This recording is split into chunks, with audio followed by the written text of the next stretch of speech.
Hare Krishna, everybody.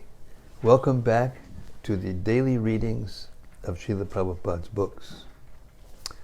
The way we become attached to Krishna and eventually fall in love with Him so that we can go back home, back to Godhead when we leave these bodies, which, by the way, in case you didn't notice, every single one of us is going to. No matter what you think or what you don't think. Law of nature, rules. We're going to leave these bodies. And before we leave these bodies, the goal of life is to learn to be so attached to Krishna that when we leave the body, we will think of Krishna. We'll be wanting to go back to Krishna. That's the goal of Krishna consciousness. Well, one of the goals of Krishna consciousness. So this is how we do it. We hear from Srila Prabhupada his purports every day, no matter what. Okay, before we do, let's hear the glorification of Srimad-Bhagavatam.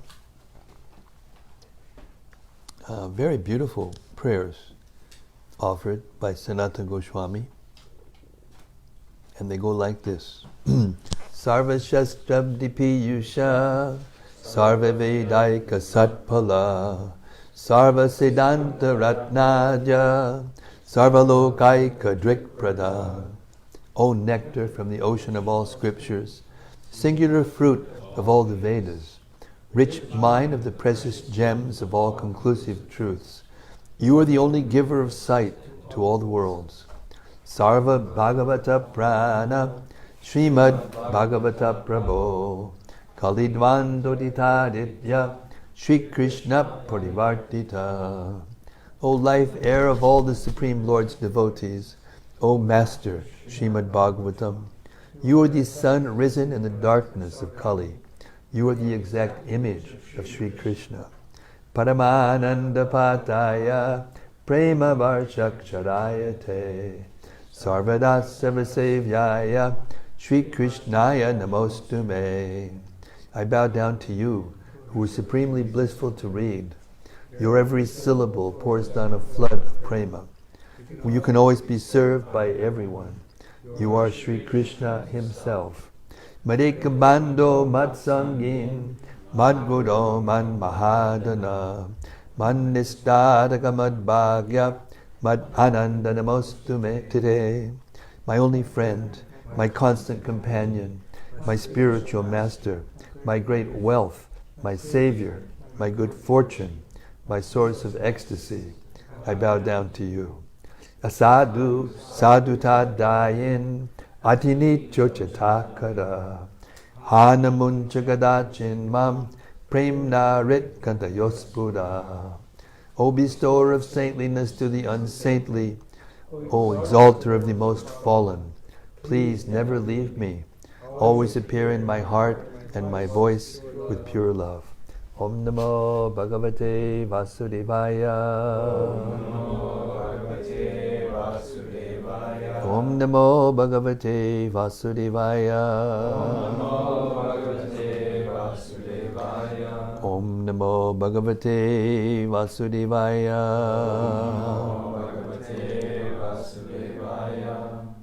Okay, here we are. Now we're going to end a little early today. Don't mind, but there's going to be kind of like a special introduction of all the new bhaktas and the bhakta leader Pranata Karuna today at the Sunday feast to introduce them to all the congregational members all at once. So this is a landmark, incident, like a watershed incident, something that we've been praying and praying and praying for so many years, and finally Krishna has brought it together.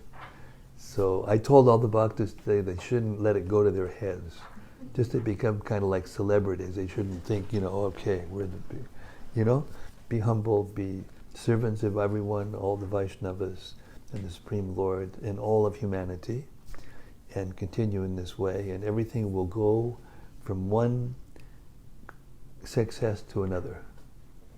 Our goal is now they're going to refurbish this ex-Krishna culture headquarters and warehouse over here, big, 2,400 square feet. And they're going to refurbish it completely and make it into new devotees' living quarters. So we want to fill that up. 20, 30 new devotees all at once. We will rock the morning program. Hare Krishna. To track the world. And you guys are in on the ground floor. Then you've got Uncle John over there to oversee it, to make sure everything's okay. Huh? Come on, you're the original. You're everything's plugged into you. Come on. You don't know it yet. All right. So we're going to start now. As soon as Maya's conch shell stops blowing over here on the left, calling us down the tracks to come and, use the oil they're carrying for the wrong purpose. Okay. We're in the 21st chapter and we're on the 8th verse. Now, more or less, the pastime of Prthu Maharaj is over. And everyone's gone back. Lord Vishnu's gone back, Lord Brahma's gone back, all the different personalities have gone back, and now we're going to move on. Okay? Text 8. Sutta Goswami continued, O Shonaka, leader of the great sages, after hearing Maitreya speak about the various activities of King Prthu, the original king, who was fully glorified, and widely praised all over the world, Vidura, the great devotee, very submissively worshipped Maitreya Rishi and asked him the following question. So now, for those of you who are not familiar, we have many conversations laid upon conversations here. You've got Sutta Goswami. He's speaking to who? The sages at Naimisharanya. Very, very good, Vishnu. Thank you very much. Sutta Goswami was the first person to speak to Bhagavatam after Shukadev Goswami. Shukadev Goswami spoke to Bhagavatam first to Maharaj Parikshit. And Sutta Goswami was there, and he heard everything and memorized it. Then when he went to the famous 1,000-year sacrifice, and they saw, when he came, they saw, oh, you heard from Shukadev, we want to hear from you. And in doing that, he's describing so many different personalities who are telling different parts of the story, of the history of the universe. And one of the major ones at this section, the 3rd and 4th cantos, is Vidura, who met Maitreya Rishi. Remember? Vidura met Uddhava, and then Uddhava, who was the last person to be with Krishna before he left, Maitreya just happened to come along. So he heard Krishna's instructions to Vidura. So then later on, to Uddhava, and later on when Uddhava met Vidura, Vidura had left the palace, remember? He left the palace and he was doing pilgrimage, and he met Uddhava. And then he found out from Uddhava what had happened.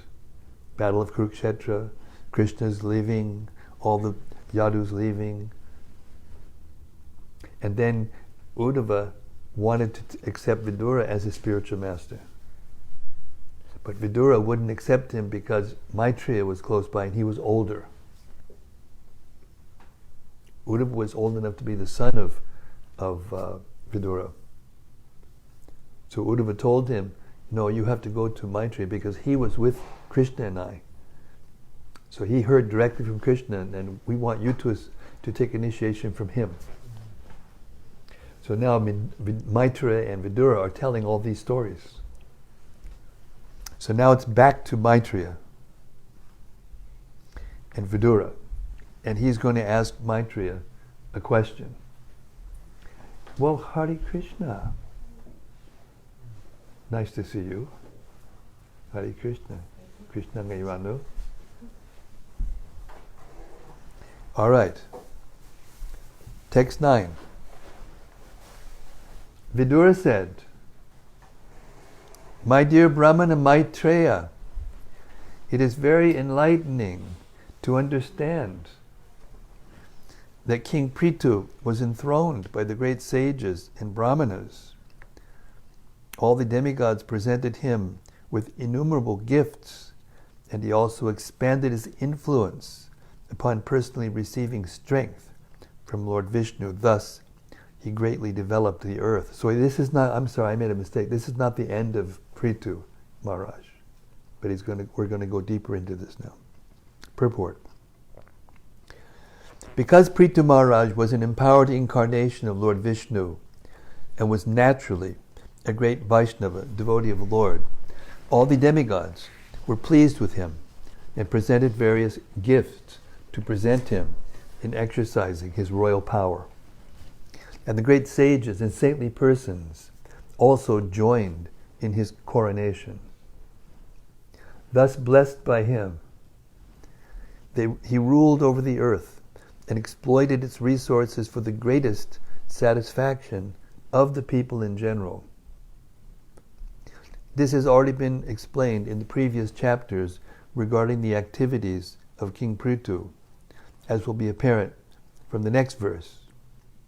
Every executive head of state should follow in the footsteps of Maharaj Prthu in ruling over his kingdom, regardless of whether the chief executive is a king or president, or whether the government is monarchical or democratic. This process is so perfect that if it is followed, everyone will be happy. And thus it will be very easy for us all to execute devotional service to the Supreme Personality of Godhead. Text 10. Prthu Maharaj was so great in his activities and magnanimous in his method of ruling that all the kings and demigods on the various planets still follow in his footsteps. Who is there who will not try to hear about his glorious activities? I wish to hear more and more about Prthu Maharaj because his activities are so pious and so auspicious. Purport.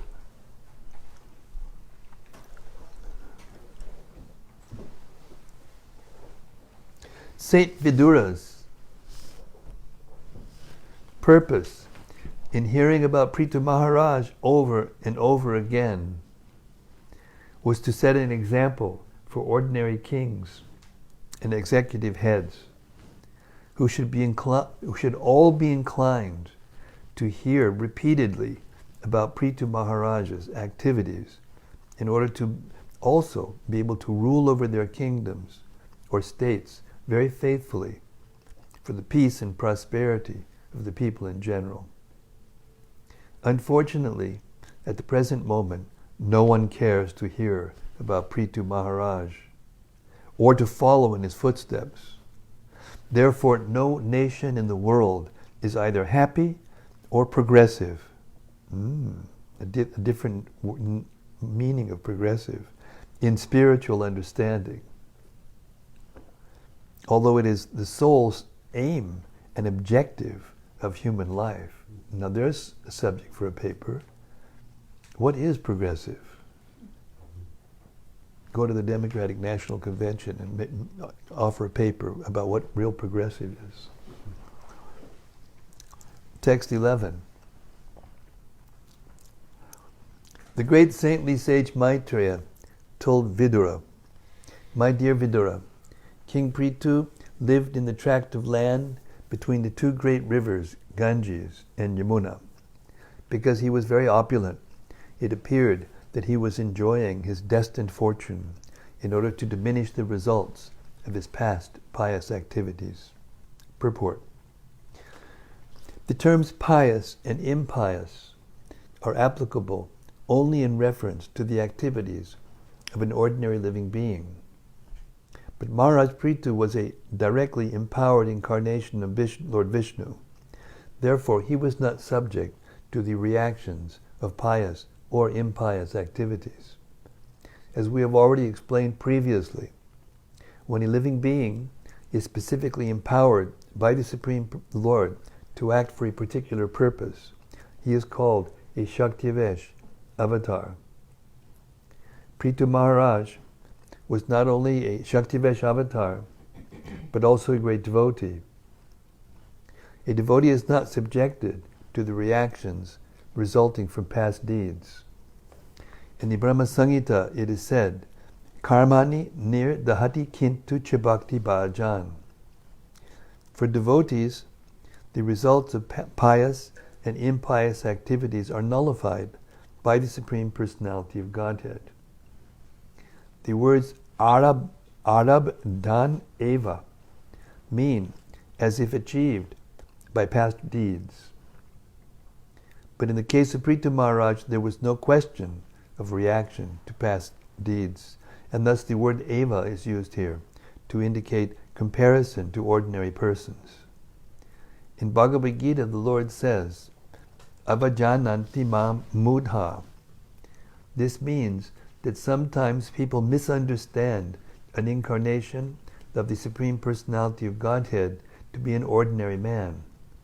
The Supreme Godhead, His incarnations or His devotees may pose themselves as ordinary men, but they are never to be considered as such.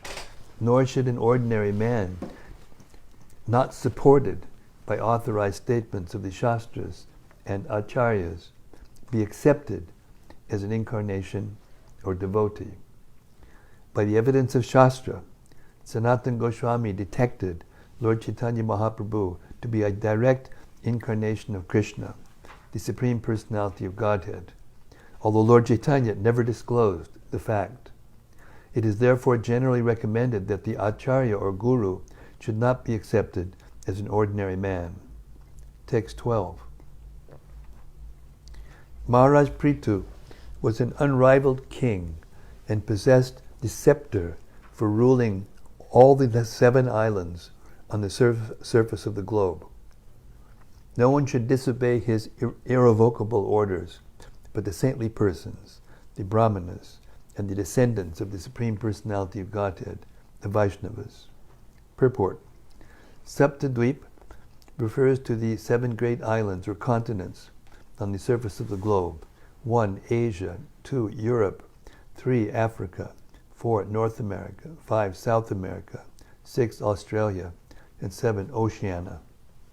In the modern age, people are under the impression that during the Vedic period or the prehistoric ages, America and many other parts of the world had not been discovered. But that is not a fact. Prthu Maharaj ruled over the world many thousands of years before the so-called prehistoric age. And it is clearly mentioned here that in those days, not only were all the different parts of the world known, but they were ruled by one king, Maharaj Prthu. The country where Prthu Maharaj resided must have been India, because it is stated in the 11th verse of this chapter that he lived in the tract of land between the rivers Ganges and Yamuna. This tract of land, which is called Brahmavarta, consists of what is known in the modern age as portions of Punjab and northern India. It is clear that the kings of India once ruled all the world and that their culture was Vedic. The word askalita indicates that orders by the king could not be disobeyed by anyone in the entire world. Such orders, however, were never issued to control saintly persons or the descendants of the Supreme Personality of Godhead, Vishnu. The Supreme Lord is known as Achyuta, and Lord Krishna is addressed as such by Arjuna in Bhagavad Gita, Senayor, Ubayor, Madhye, Ritam Stapayame Chuta. Achyuta refers to one who does not fall down, who does not fall, because he is never influenced by the modes of material nature. When a living entity falls down to the material world from his original position, he becomes Chuta, which means that he forgets his relationship with Achyuta. Actually, every living entity is a part and parcel, or a son, of the Supreme Personality of Godhead. When influenced by the modes of material nature, a living entity forgets this relationship and thinks in terms of different species of life. But when he again comes to his original consciousness, he does not observe such bodily designations. This is indicated in Bhagavad Gita 5:18 by the words Panditak Samadarshinaha. Material designations create differentiation in terms of caste, color, creed, nationality, etc. Different gotras or family designations are distinctions in terms of the material body. But when one comes to Krishna consciousness, he immediately becomes one of the Achyuta Gotra, or descendants of the Supreme Personality of Godhead, and thus becomes transcendental to all considerations of caste, creed, color, and nationality. Prthu Maharaj had no control over the Brahmana Kula, which refers to the learned scholars in Vedic knowledge, nor over the Vaishnavas, who are above the considerations of the Vedic knowledge. It is therefore said, Arche Vishnau Shiladir Gurushu Naramatir Vaishnave Jati Budhir Vishnor Va Vaishnavanam Kalimalamate Ne Padatirten Bubudahi Shri Vishnor Namni Mantri Sakala Kalashu He Shabdasanaya Budhir Vishnau Sarveshwareshvatad Itara Samadir Yasyavat Narika Naraki Saha. One who thinks the deity in the temple to be made of stone or wood. One who thinks the deity in the temple to be made of wood or stone. Who thinks of the spiritual master in the disciplic succession as an ordinary man. Who thinks the Vaishnava in the Achyuta Gotra to belong to a certain caste or creed. Or who thinks of Charnamrita or Ganges water as ordinary water is taken to be a resident of hell. Padma Purana. From the facts presented in this verse, it appears that people in general should be controlled by a king until they come to the platform of Vaishnavas and Brahmanas who are not under the control of anyone. Brahmana refers to one who knows Brahman, or the impersonal feature of the Absolute Truth. And a Vaishnava is one who serves the Supreme Personality of Godhead. Text 13. Once upon a time, King Prthu initiated the performance of a great sacrifice, a very great sacrifice, in which great saintly sages, brahmanas, demigods from higher planetary systems, and great saintly kings known as Rajarshis all assembled together. Purport. In this verse, the most significant point is that although King Prithu's residential quarters were in India, between the rivers Ganges and Yamuna, the demigods also participated in the great sacrifice he performed. This indicates that formerly the demigods used to come to this planet. Similarly, great personalities like Arjuna, Yudhishthira, and many others used to visit higher planetary systems. Thus, there was interplanetary communication via suitable airplanes and space vehicles. Text 14. In that great assembly, Maharaj Prthu first of all worshipped all the respectable visitors according to their respective positions. After this, he stood up in the midst of the assembly, and it appeared that the full moon had risen amongst the stars. Purport. According to the Vedic system, the reception of great exalted personalities, as arranged by Prthu Maharaj in that great sacrificial arena, is very important. The first procedure in receiving guests is to wash their feet. And it is learned from Vedic literature that one time, when Maharaj Yudhishthira performed a Rajasuya Yajna, Krishna took charge of washing the feet of the visitors.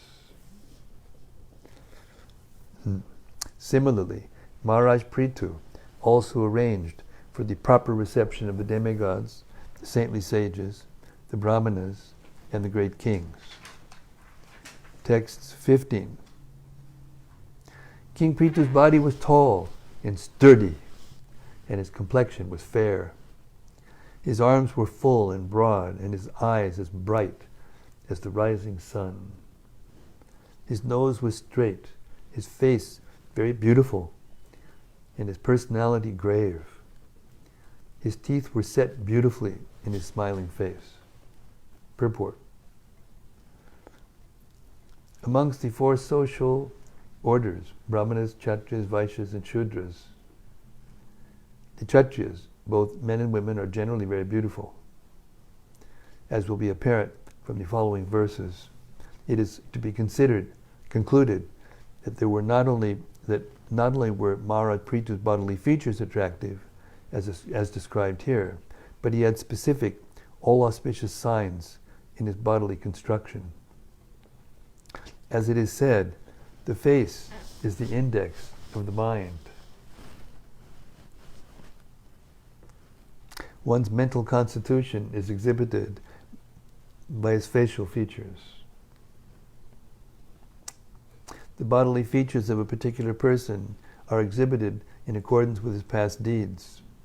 For according to one's past deeds, his next bodily features, whether in human society, animal society, or demigod society, are determined.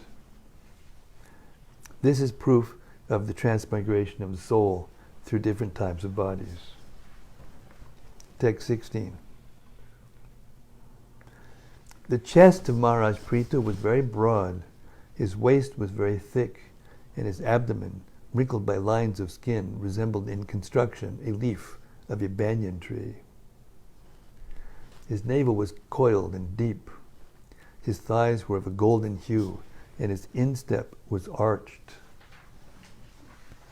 Text 17. His black, slick hair on his head was very fine and curly, and his neck, like a conch shell, was decorated with 3 auspicious lines. He wore a very valuable dhoti, and there was a nice wrapper on the upper part of his body. 18. As Maharaj Prthu was being initiated to perform the sacrifice, he had to leave aside his valuable dress, and therefore his natural bodily beauty was visible. It was very pleasing to see him put on a black deerskin and wear a ring of kusha grass on his finger, for this increased the natural beauty of his body. It appears that Maharaj Prthu observed all the regulative principles before he performed the sacrifice. 19. Just to encourage the members of the assembly and to enhance their pleasure, King Prthu glanced over them with eyes that seemed like stars in the wet sky, wet with dew. He then spoke to them in a great voice. Text 20. Maharaj Prithu's speech was very beautiful, full of metaphorical language, clearly understandable, and very pleasing to hear. His words were all grave and certain. It appears that when he spoke, he expressed his personal realization of the absolute truth in order to benefit all who were present. Purport. Maharaj Prthu was beautiful in its external bodily features, and his speech was also very glorious in all respects. His words, which were nicely composed in highly metaphorical ornamental language, were pleasing to hear and were not only mellow, but also very clearly understandable without doubt or ambiguity. It sounds like Prabhupada's purports, right? Yeah. Isn't it? Sounds just like his purports.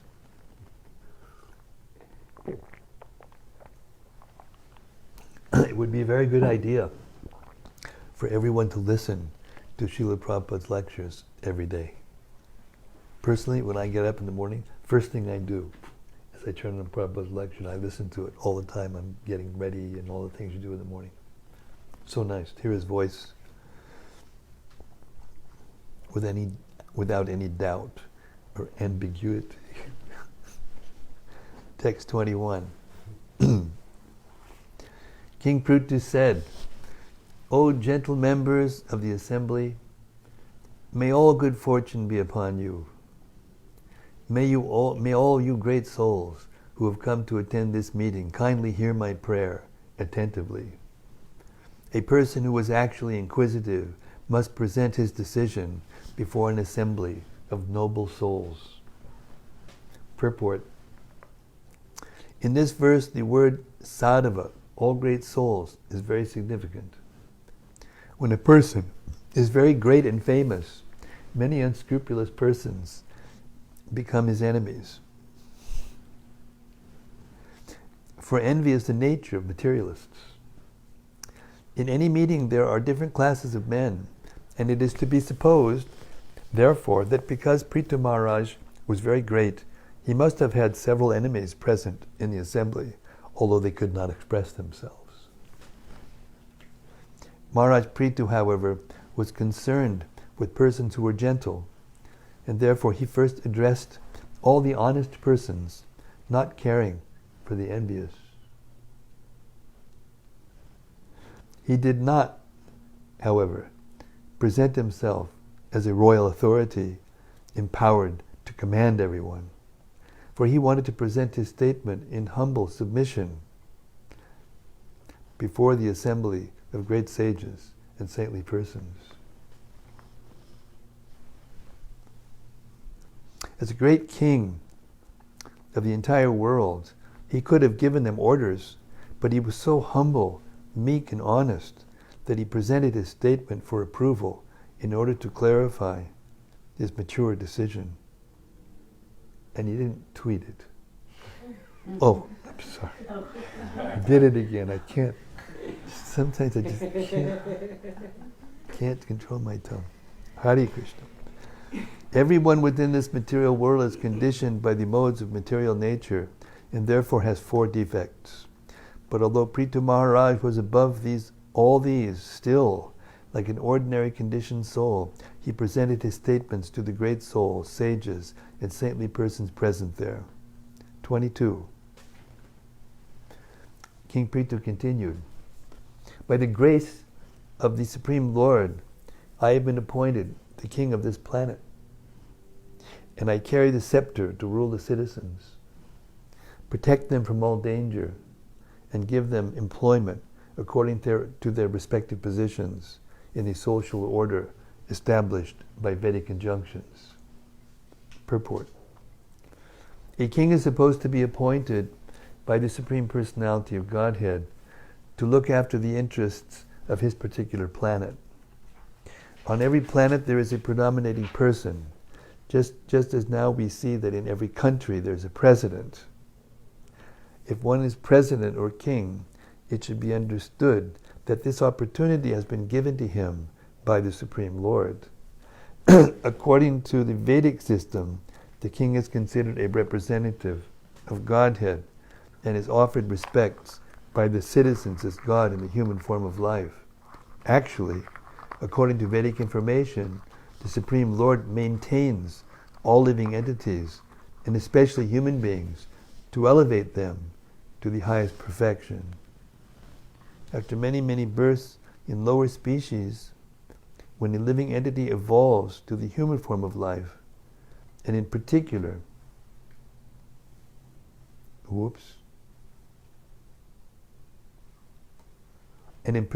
to the civilized human form of life, his society must be divided into 4 gradations, as ordered by the Supreme Personality of Godhead in Bhagavad Gita, Chatur, Varnyam, Maya, Sristam.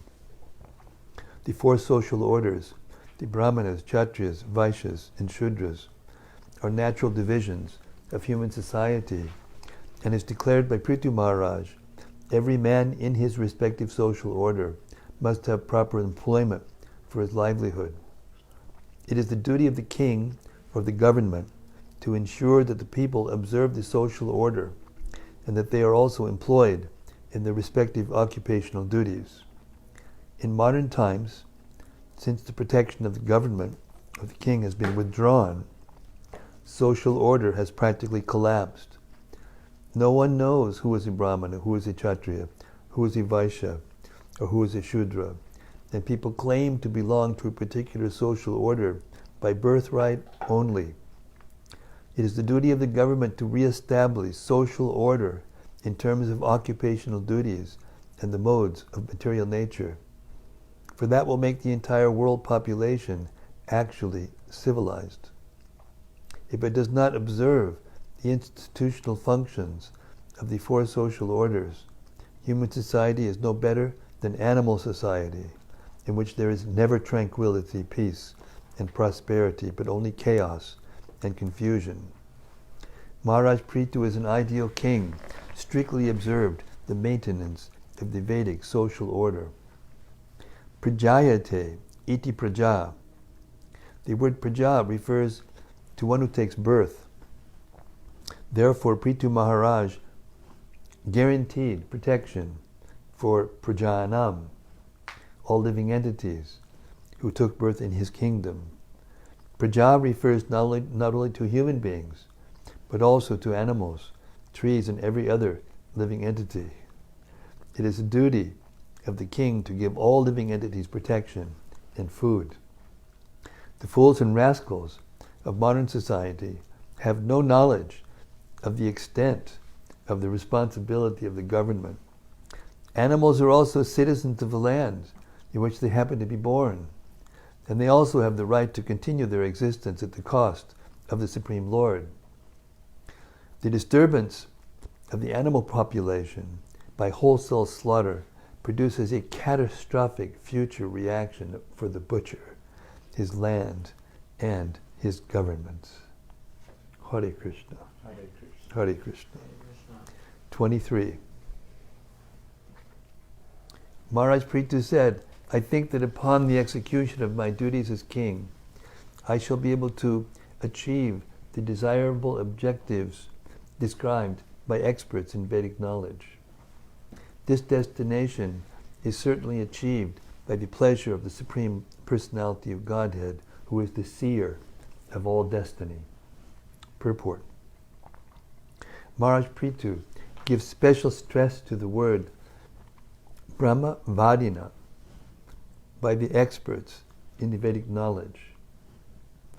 Brahma refers to the Vedas, which are also known as Shabda Brahma, or transcendental sound. Transcendental sound is not ordinary language, although it appears to be written in ordinary language. Evidence from the Vedic literature should be accepted as final authority. In the Vedic literature there is much information, and of course there's information about the execution of a king's duty. A responsible king who executes his appointed duty by giving proper protection to all living entities on his planet is promoted to the heavenly planetary system. This is also dependent on the pleasure of the Supreme Lord. It is not that if one executes his duty properly, he is automatically promoted, for promotion depends upon the satisfaction of the Supreme Personality of Godhead. It must ultimately be concluded that one can achieve the desired result of his activities upon satisfying the Supreme Lord. This is also confirmed in the first canto, second chapter of Srimad-Bhagavatam, 1-13. Atak Bumbir Dvija Shreshta Varnashama Vibhagashaha Swanishtitasya Dharmasya Sangsitir Haritoshanam. The perfection of one's execution of his appointed duties is the ultimate satisfaction of the Supreme Lord. The word kama sandoha means achievement of the desired result. Everyone desires to achieve the ultimate goal of life. But in modern civilization, the great scientists think that man's life has no plan. This gross ignorance is very dangerous and makes civilization very risky. People do not know the laws of nature, which are the rulings of the Supreme Personality of Godhead. Because they are atheists of the first order, they have no faith in the existence of God and His rulings, and therefore they do not know how nature is working. This gross ignorance of the mass of people, including even the so-called scientists and philosophers, makes life a risky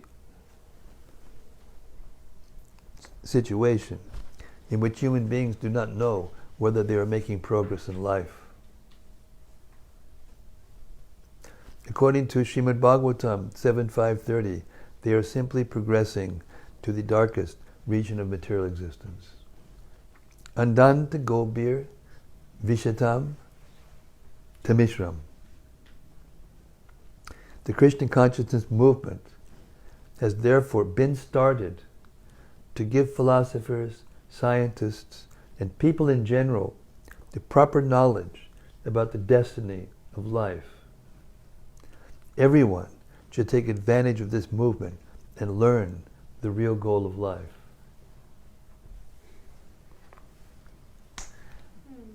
Text 24.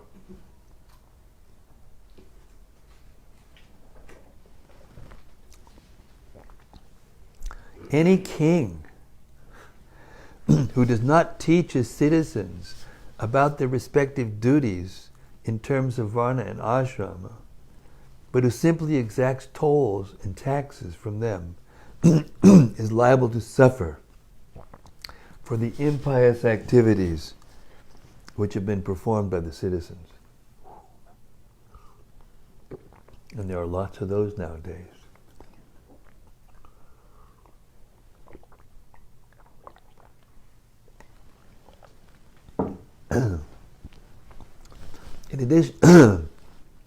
In addition to such degradation, the king also loses his own good fortune. Purport. A king, governor, or president, let's do me a favor. Everyone stand up. Just stand up. I will also. Okay, stretch. Yeah, there you go. Oh, there you go. Yeah. Okay. All right.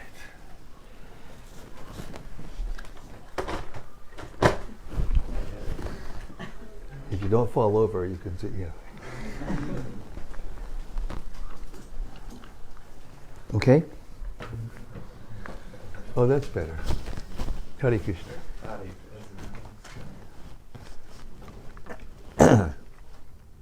Text 24.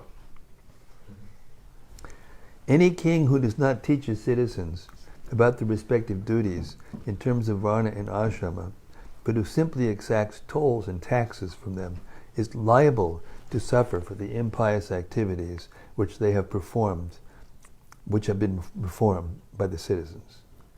In addition to such degradation, in addition to such degradation, the king also loses his own good fortune. Purport. A king, governor, or president should not take the opportunity to occupy his post without also discharging his duty. Golf, 4 hours, 5 hours a day? Anyway. Oh, sorry. May the gods forgive me. He must teach the people within the state how to observe the divisions of varna and ashrama.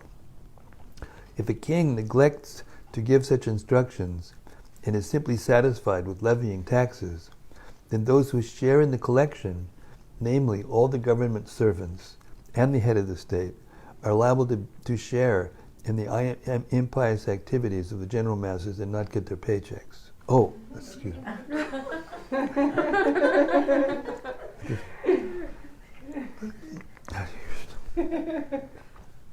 Hare Krishna.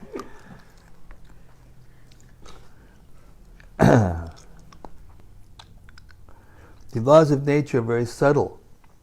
For example, if one eats in a place which is very sinful, he shares in the resultant reaction of the sinful activities performed there. It is a Vedic system, therefore, for a householder to call Brahmanas and Vaishnavas to eat at ceremonial performances in his house, because the Brahmanas and Vaishnavas can immunize him from sinful activities.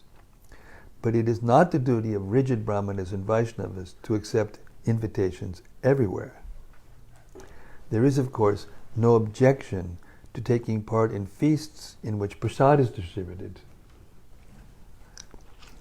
There are many subtle laws which are practically unknown to people in general, but the Krishna consciousness movement is very scientifically distributing all this Vedic knowledge for the benefit of the people of the world, starting with our Sunday feast, which will go on in just a few minutes.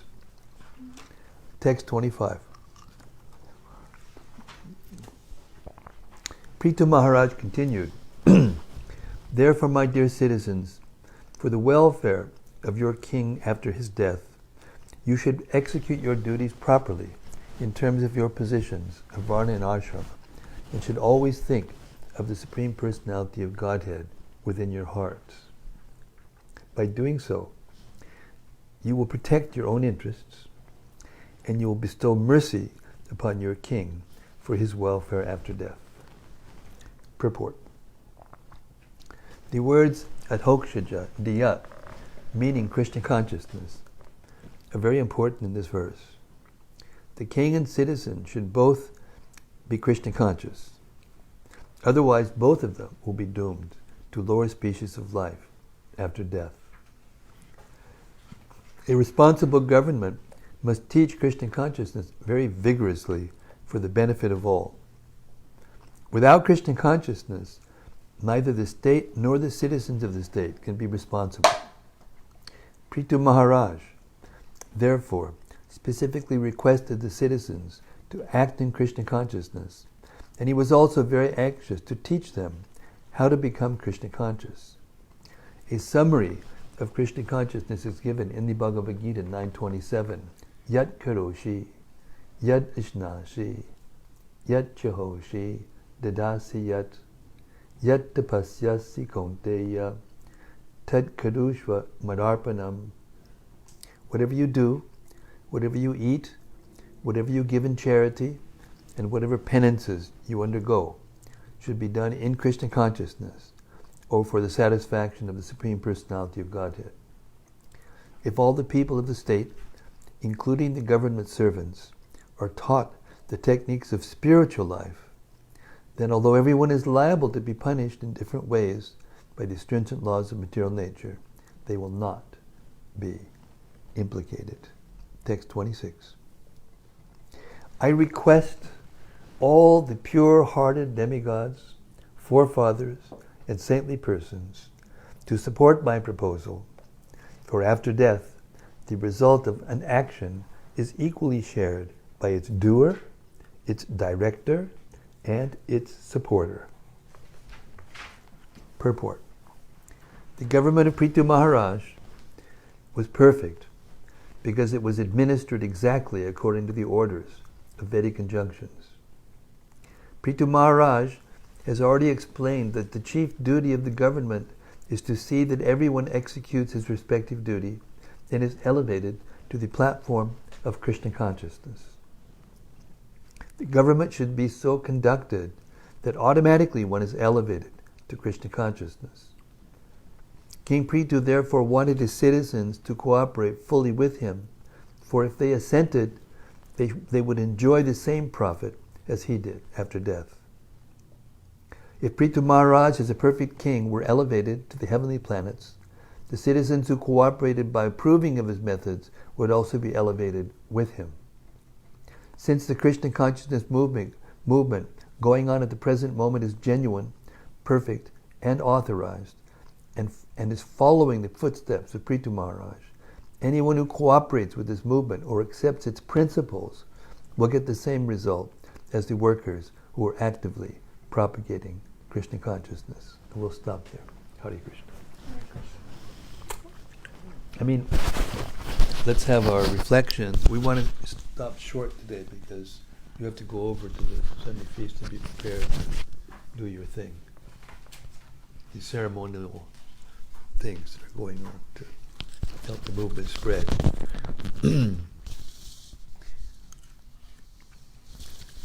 Uncle John over there is like making messages, like gestures, like he wants to say something. Okay. I just have a question. Anyway, go ahead. I need a clarification. It says in one of the last reports that we read that if all the people of the state, including the government servants, are taught the techniques of spiritual life, then although everyone is liable to be punished in different ways by the stringent laws of material nature, they will not be implicated. Can you explain that to me? So I'm not getting it. Dr. John, we can count on you to ask great questions. Every time he asks a question, it's very pertinent, and it pushes the envelope a little bit further. First of all, as Krishna said in the Gita, there's no one in the material world, from Lord Brahma down to the lowest ant, which is not influenced by the modes of material nature. And everyone, except for Krishna, Krishna is the only one who never comes under the influence of the material nature, except for one who is actually fully Krishna conscious. Fully Krishna conscious means that you're in love with Krishna and you think of him 24/7 without a break. So unless you're on that platform, you have to take reactions for things that you do while you're in this material world.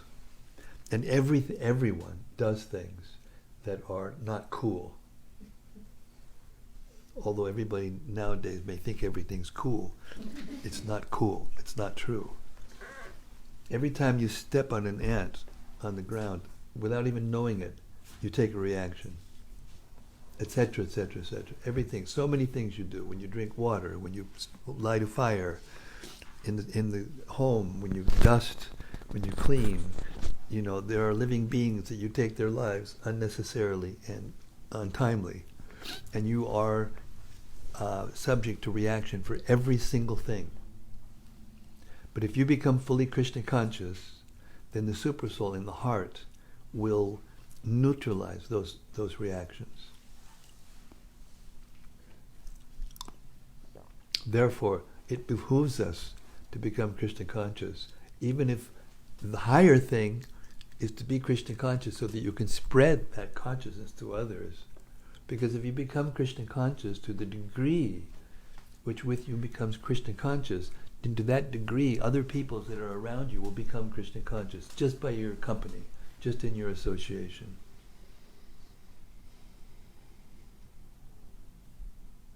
Okay. Is that clear? Yes, that does clarify. Thank you. What else? Next. I was going to say something, if I can reflect a little bit on what I just read.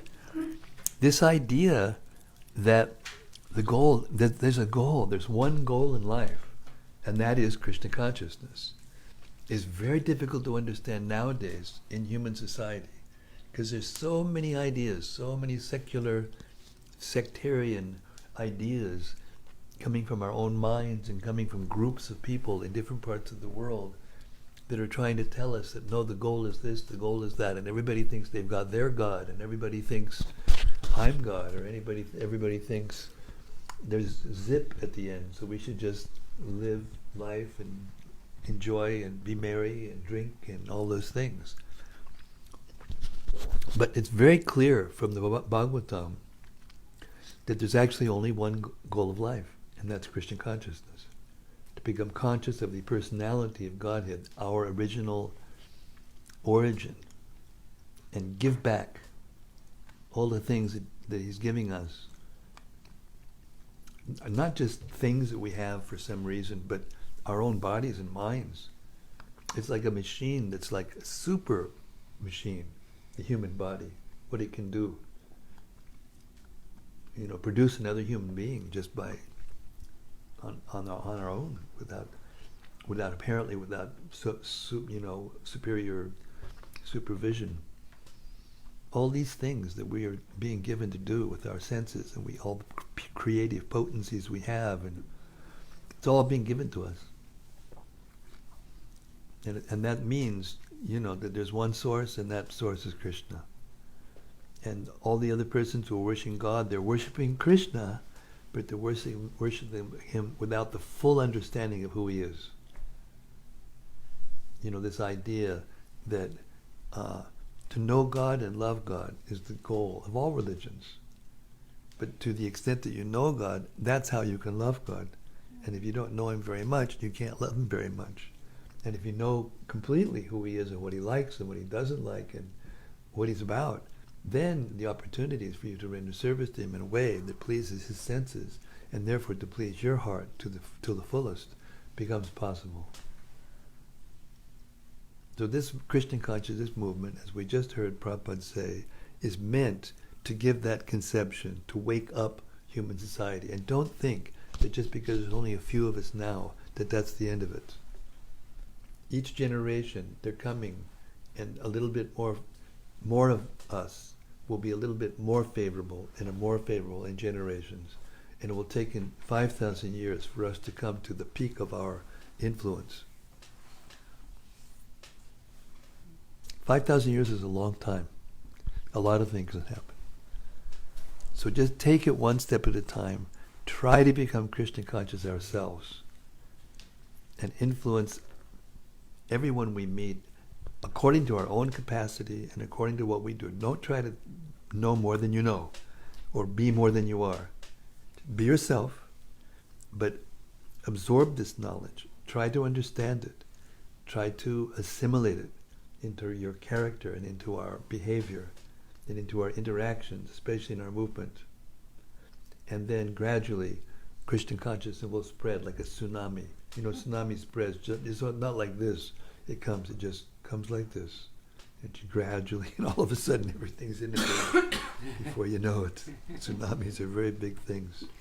So Lord Chaitanya started a tsunami in Navadvip 500 years ago, and now it's spreading all over the world, and nobody can stop it. Not even us, as incompetent and stupid as we are sometimes. Nobody can stop it.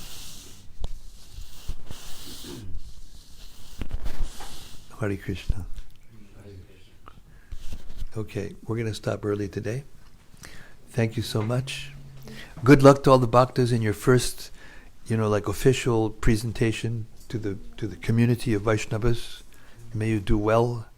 May you win their hearts and the hearts of many others. Expand your numbers to the point where we have to build a whole huge building for you. Prthu Maharaj ki Jai. Gaur Premanandi. See you tomorrow at 6:30 Central Time, USA. Hare Krishna. Hare Bol.